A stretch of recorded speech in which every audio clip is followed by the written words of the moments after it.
ಸಕಾರಾತ್ಮಕವಾಗಿ ತಗೊಂಡು ಅದರಲ್ಲಿ ಏನೆಲ್ಲ ಒಳ್ಳೆಯ ಕೆಲಸಗಳನ್ನು ನಾವು ಮಾಡಲಿಕ್ಕೆ ಸಾಧ್ಯ ನಮ್ಮ ಪೊಲೀಸ್ ಇಲಾಖೆಯಿಂದ ಅದನ್ನು ಮಾಡ್ತೀವಿ. ಮತ್ತು ಮುಂದಿನ ದಿನಗಳಲ್ಲೂ ಕೂಡ ಈ ಸಭೆಯನ್ನು ನಾವು ಇದೇ ಥರ ಏನಂದರೆ ರೆಗ್ಯುಲರ್ ಆಗಿ ನಾವು ಮಾಡ್ತೀವಿ. ಆವಾಗ ಈಗಾದಂತಹ ಕೆಲಸಗಳು ಏನು ಒಳ್ಳೆಯದಾಗಿದೆ, ಏನೇನು ಬದಲಾವಣೆಗಳಾಗಿ ಅದನ್ನು ಕೂಡ ಏನಂದರೆ ನಾವು ನಾಗರಿಕರಿಗೆ ಆ ಸಭೆಯಲ್ಲಿ ತಿಳಿಸ್ತೀವಿ. ಈ ಬಗ್ಗೆ ಒಂದು ಹೊಸದಾಗಿ ವಿಶೇಷವಾಗಿ ಹೇಳಬೇಕು ಅಂದರೆ ಬಸವ ಕಲ್ಯಾಣದಲ್ಲಿ ನಾವು ಇವತ್ತಿಂದ ಒಂದು ಏನಂದರೆ ಆ್ಯಂಟಿ ರೌಡಿ ಸ್ಕ್ವಾಡ್ ಅಂತ ಓಪನ್ ಮಾಡ್ತಾಯಿದ್ದೀವಿ. ಸೊ ಇದರಲ್ಲಿ ನಮ್ಮ PSI ವಾಘ್ಮೋರೆ ಇದ್ದಾರೆ, ಅವ್ರನ್ನ ಅಂಬರೀಷ್ ವಾಘ್ಮೋರೆ ಅವ್ರ ನೇತೃತ್ವದಲ್ಲಿ ನಾವು ನುರಿತ ಸಿಬ್ಬಂದಿನ ಏನಂದರೆ ಇದರಲ್ಲಿ ಹಾಕ್ತೀವಿ.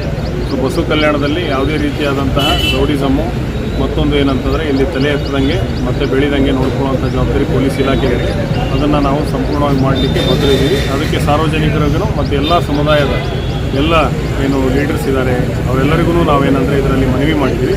ಯಾವುದೇ ಕಾರಣಕ್ಕೂ ಏನಂದರೆ ಯಾರೂ ಈ ಥರ ಆ್ಯಂಟಿ ಸೋಷಿಯಲ್ ಎಲಿಮೆಂಟ್ಸ್ ಏನಿದ್ದಾರೆ ಅಂಥವ್ರ ಪರವಾಗಿ ಅಂಥವ್ರಿಗೆ ಯಾರೋ ಏನಂದರೆ ಸಪೋರ್ಟ್ ಮಾಡಬಾರ್ದು. ಮತ್ತು ಈ ಒಂದು ವಿಷಯದಲ್ಲಿ ಪೊಲೀಸಿಗೆ ಎಲ್ಲರೂ ಏನಂದರೆ ತಾವು ಪರವಾಗಿ ನಿಲ್ಲಬೇಕು ಅಂತೇಳಿ ನಾನು ಮನವಿ ಮಾಡಿದ್ದೀನಿ. ಮಾಧ್ಯಮಗಳ ಮುಖಾಂತರನೂ ಕೂಡ ನಾನು ಇದೇ ಮನವಿಯನ್ನು ಅವರಿಗೆ ಮತ್ತೊಮ್ಮೆ ಮಾಡ್ತೀನಿ.